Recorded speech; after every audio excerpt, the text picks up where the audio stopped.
We both got our vaccinations. Or for the first round, Bob and I both have vaccinations. Got the little. Yep, got it. Like my buttons on the Longview gives you a little button. They stick it on your shirt. There will be, if you're going to Longview, there will be a driving test that you will go through thousands of little red orange cones out there that they really want to make sure you're alert, I guess. And I'm not sure what the purpose of that was, but it's all the other big towns do it, so we had to do it too. Oh, is that what it was? I think that's what it was. Well, they had the cones, so I hope they didn't have to rent them. Yeah, and that's true. Or buy them. But anyway, then you get there starting off at Mod Cod Center, just to let you know. Right. You don't. I mean, it's not hard. You just go in. They give you a piece of paper, and you say whether you've had this immunovirus thing or whatever it is that they ask you a few questions. Then you go over and you get the shot. And then they have you sit down for about 15 minutes. They got a little timer in there that you can look and see what, and it's your own, you control it, Now, the only thing I've seen so far, Janie may have gotten some chills last night from hers, and really? that's about all we've seen so far, maybe a little bit of a headache. But then again, I'm probably part of the reason for that. So, if I poke mine real hard, I can say it hurts a little. Bobby wanted it to hurt because hers did. Oh, really? Yes. Okay. She expected mine to hurt too, but anyway. But then we go back to 20th of this month and get the second dose, and we should be in pretty good shape. Supposedly, the first dose. Now I asked this of them. They said that first dose means that you're about 50% good. Yeah. And then the second dose means you're about 90% good. And I read an article this morning on the New York Times, a little app thing that I've got on my phone. It says most people don't understand what that 50% means. And really what that means is that you're about, anyway, it's a lot better than 50%. Oh, is it? Yeah, the way they explained it made sense. I can't explain it, but it's a lot better than it sounds. Okay. Because most vaccines, if they get 50%, they're doing great, and that's what everything else we take shoots for is 50%, and these are doing 90, 95%. Oh, okay. So and the vaccine, even though you may catch corona after you've had the vaccine, the people that have had the shot don't die. Oh, that's a plus. Don't die. That's definitely what it said. a plus. It says 0. I think they should maybe tell you that. That would probably. All the tests that they've run, where they got the samples and they give everybody, they've had no deaths. Really? From the virus, yeah. I mean, I thought that was kind of, like that's something they shouldn't be saying. I would think you'd want to say that, I mean. But anyway.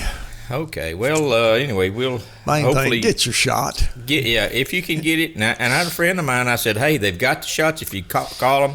Well, I'm kind of busy right now, Yeah. And this guy, he works in the school systems. You're around a lot of kids and stuff, and he's not in the best of health. And it's like, I know you're burning both ends of the candle, but this is really kind of important, and for you and for your health. And he's a longtime friend of mine, and Speaking of longtime friends of mine, I would bring this up. Robert Mitchell, you guys may not know this guy, but if you've ever looked at any of our maps or books and that sort of stuff, Robert Mitchell is the guy he's the press man that printed these maps. He died this month, January 3rd, of this virus that they don't, Mr. Biden now says we can't call it the China virus. So I guess we call it the Biden-Harris virus. I mean, if you really want to know what I think, go to my Facebook page but Bob and I, we don't get political on here, but I don't mind telling you what I think on there. And it's tragic about Robert Mitchell here. This is his son Baxter. This was a day back in 2000 that he and I fished Lake of the Pines, and we caught crappie pretty good that day, and there's Baxter right there, and he's a lot bigger now. That's been several years ago. You are too. I am, in more ways than one. So Just saying that tacky. we need to pay attention to what's going on with their politics and everything else, and really, the people that are making these laws are really not—they're not going by them. It's just a shame. But at any rate, I'll also mention that David Kelly, the guy that had all these pictures and things that we use in the website and that sort of stuff, with he had died back in 2007. Well, his wife died this past week. Oh, really? And she was, of course, she was not. It was not the virus that got her. She had COPD and had a lot of health problems. And she's a very sweet person, and they'll both be missed. But anyway, your week, this past week. Let me see if I can pull that up.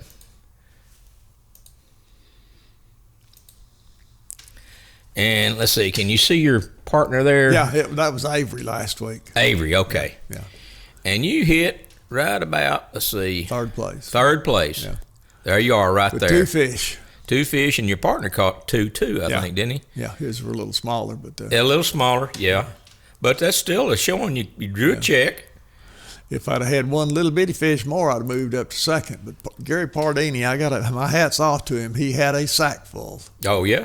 Yeah, look up there, 17 pounds, I think, 12 pounds. Who was his partner? He's first place. Who was? Well, Gary and Alf Tuggle. Alf, okay. Alf. And Alf was first place on the co-angler side. Well, there you go. Alf, he's impressive. Alf's good. He is just fit right in there. Didn't know with a name like that if he was going to, be like the character or what. But he's got that fishing down pretty good. I fished with Alf a couple of times. He knows what he's doing. Yeah. Okay.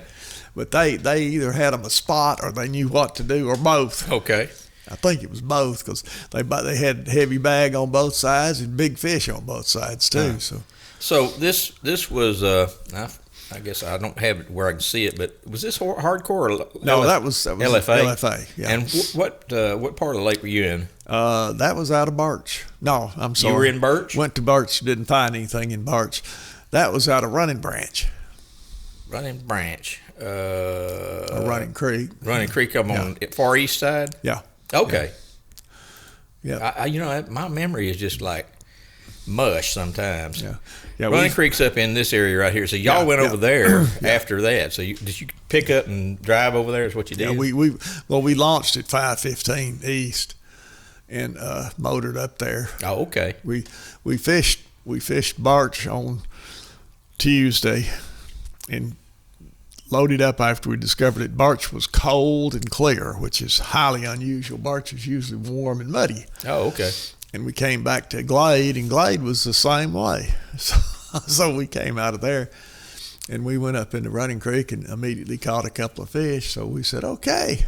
Well, actually, we went to Coffee Creek. Coffee Creek was coffee colored. I mean, it was muddy. Good Lord, it was muddy. But Avery had caught a couple of fish in there on Monday. So I just kind of thought that Coffee Creek is where we'd end up going. But we didn't catch it. We didn't get a bite till about 11 o'clock in Coffee Creek.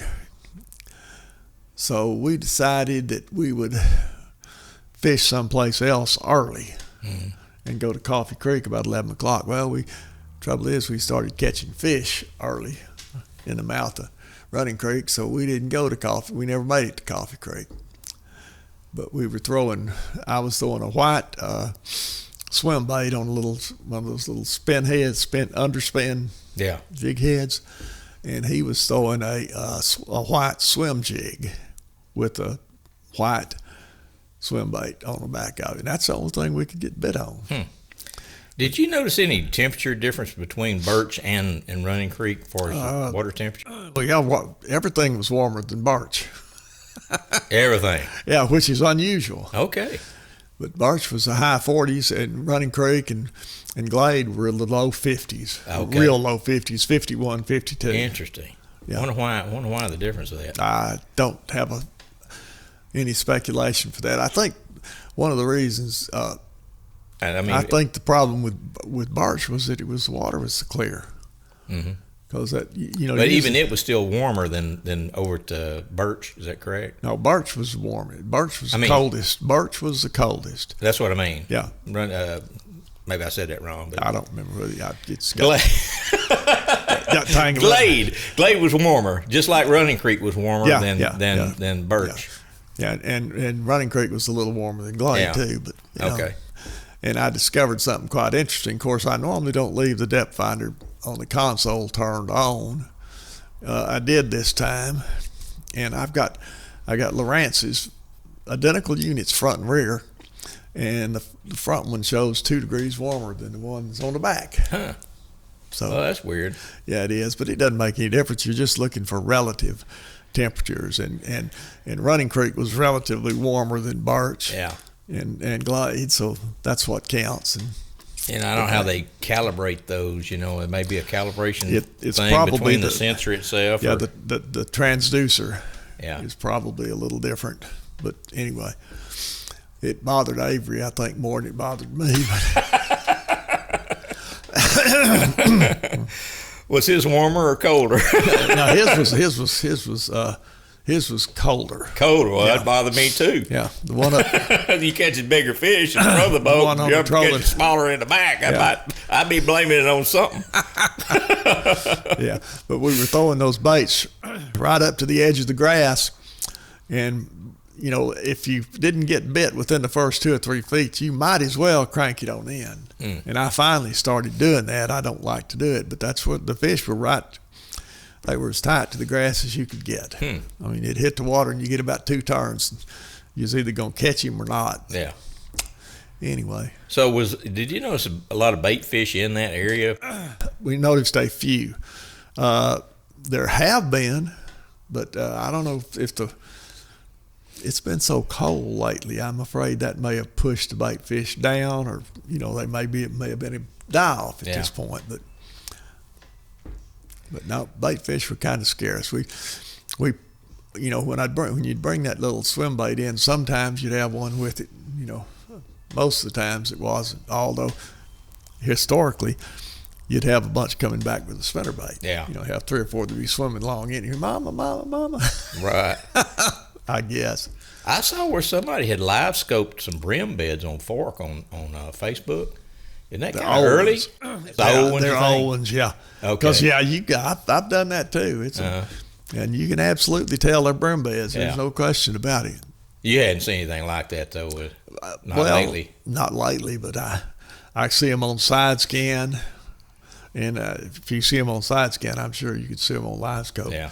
I've got my live scope disconnected and in the boat because I don't want to knock it off in the stumps. Charlie's got him a 360, and I told him about the bending the shaft, and I think he's thinking in terms of pulling his off until he fishes clear water too. But do they make a mount that you can that'll maybe pop up real quick or something, or maybe you need to start building? You're making them boat seats. You could make a mount for those things and make a pile of money right now. What I did was when I got the last straightened shaft in, is I took it out to A&B Welding out here on Highway 80 West and had them cut a 3-inch section out of, or excuse me, a 2-inch section out of it. And I had found a what I thought was a heavy enough spring. Yeah. That had them weld that spring in there where it was back to the proper length. But the only problem was, and it works okay in the water, but when you pick it up and have it on the boat, that spring is not strong enough to keep that heavy transducer out there. So I need a stronger spring, because that was the whole idea, was to get something where I'd have a breakaway. And it worked for that purpose, because I'd look down there and that thing would be knocked way back here dragging on the stump, or it'd be over here. So I'd have already broken it off if I hadn't have done that. But I decided rather than ask for trouble, it just takes 3 bolts to take the thing completely off. Folded it back up, used some bungee cords to tie it on the trolling motor cable, and put the transducer in behind the depth finders, and it's completely out of the water. You think one of these enterprising boat companies or one of these little shops or something would look at this and say, this is something we can build, and these people would buy this. Yeah. Well, just saying, it's this outfit that I bought this transducer mount from, and I can't tell you what their name is. I don't have my phone handy, but it's a turret. It's what they call it, the turret. and it's got a motor in it, and you got a little foot pedal back here, and you set your spot lock. This is the thing I wanted, to be able to set the spot lock and still be able to use it. Yeah. Well, those hand-operated poles do that wonderfully and cheaply, but when you take them out of the water, they take up half the deck.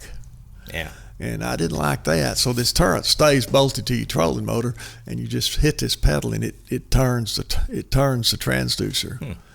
So they've already done it, and they're working on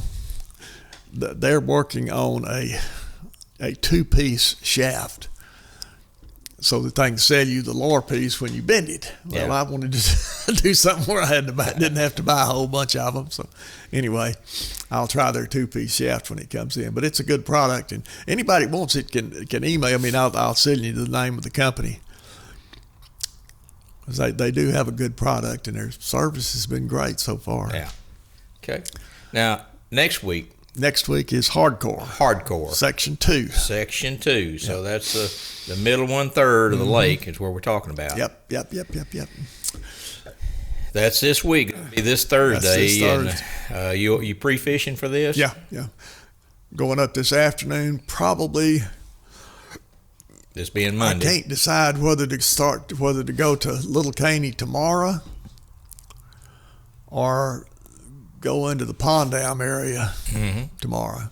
Down by the dam down there? Well, no, the pond dams are up here just south of Williams Creek. Oh, okay, yeah. Right back up in right there. right there. Right up in I believe it was there. Yeah. That little area, that's an area that had that little point out there you and I talked about. Yeah. David Kelly was so pro thinking that was one of the big fish is going to come out of there one of these days. It still hadn't that I'm aware of.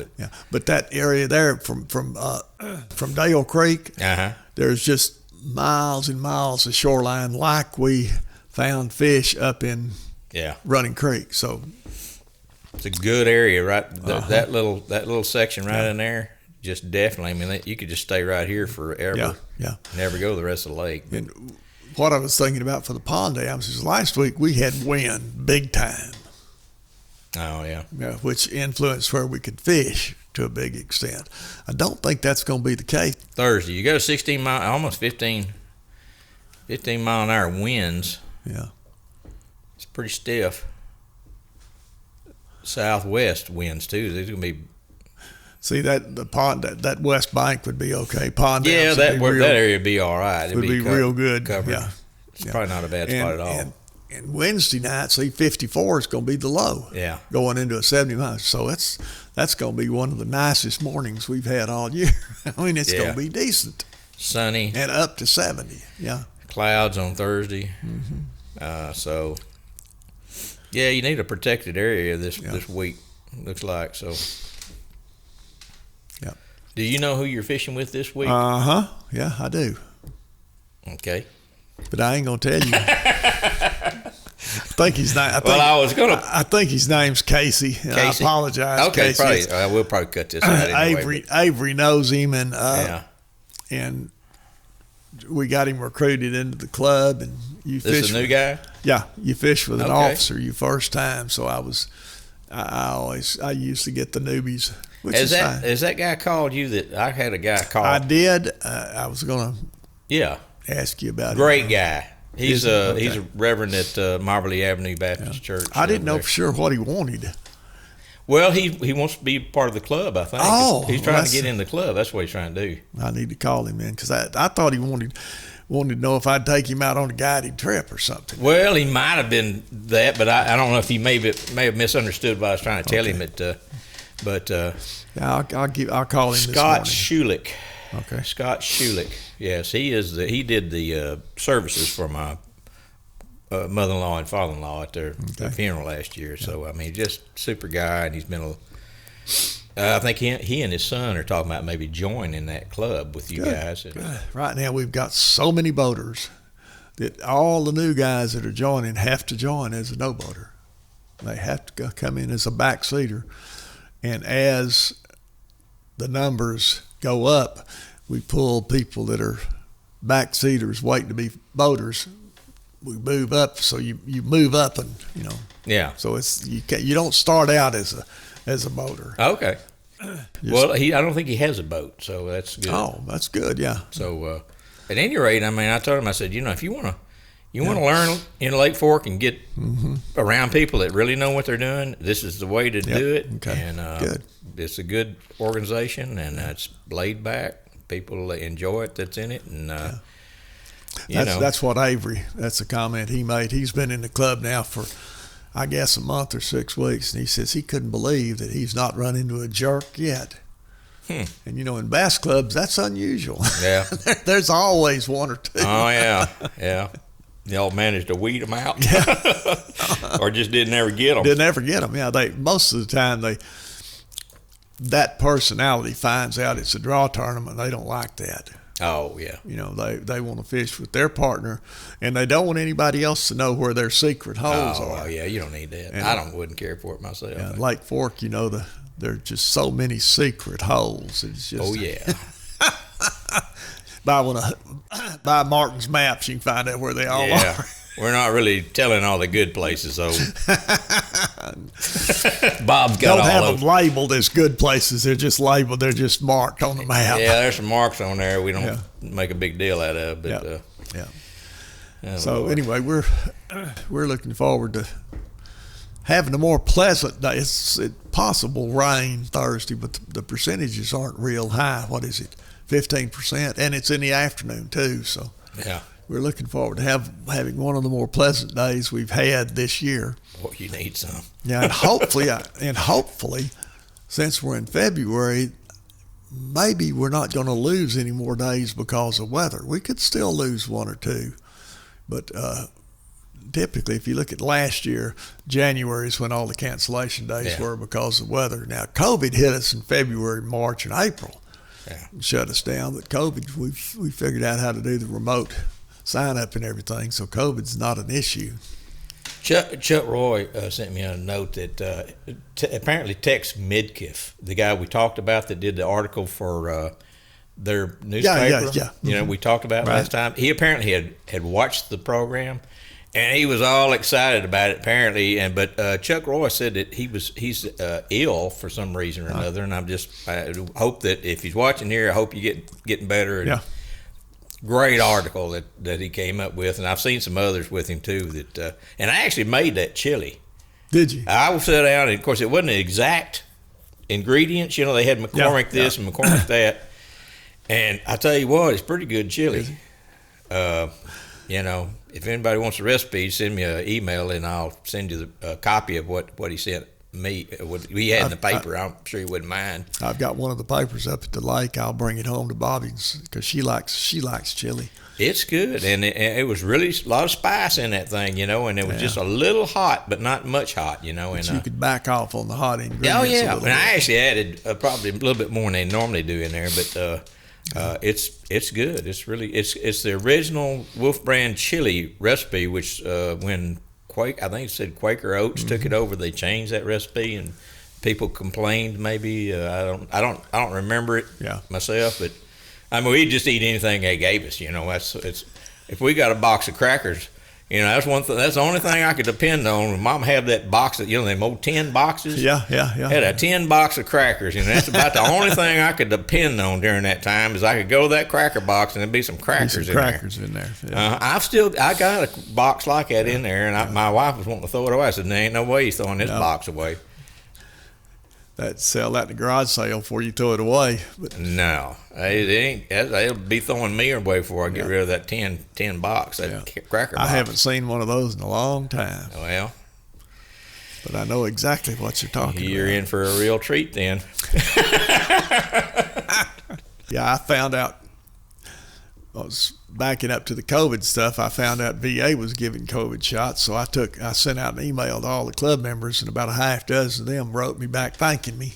Yeah, they're veterans, and they all got hooked up with COVID vaccinations through the VA. And they called me yesterday. Actually, they tried to call me Friday, Saturday, Sunday.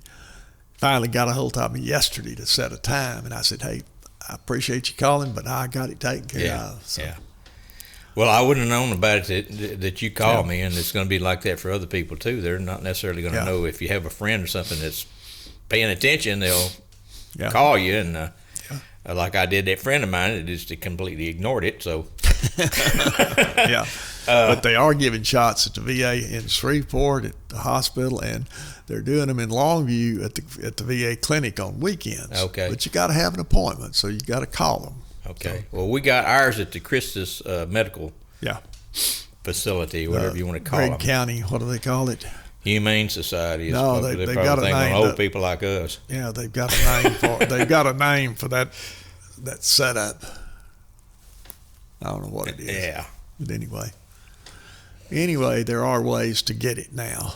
And I watch TV and that people crying about not being able to get them, and I think, yep, I know how you feel. Oh yeah. But I saw on the news this morning where Texas is getting another 50,000 doses. Yeah, they're doing pretty good about distributing theirs. Now some of these other bunch aren't, but some are, some aren't. Just depending on where you're at, what kind of nitwits running your state. Yeah. Oh, it's a hub. That's what Greg County's vaccination hub. Yeah. That's the phrase. Our nitwits are better than yours. Yeah. And ours wanted to impress everybody on TV's reason they had all the creepy crawly driving, because that's what I told my son-in-law from Houston. I said they saw it on TV from Houston. They just wanted to be like y'all. Yeah, I mean it's like a football field that's got all these cones in there, and you're going back and forth and back and forth and back and forth. I don't know how many. Yeah, and then you almost go way back over yonder and back around. I was afraid there'd be an eye test at the end of that thing.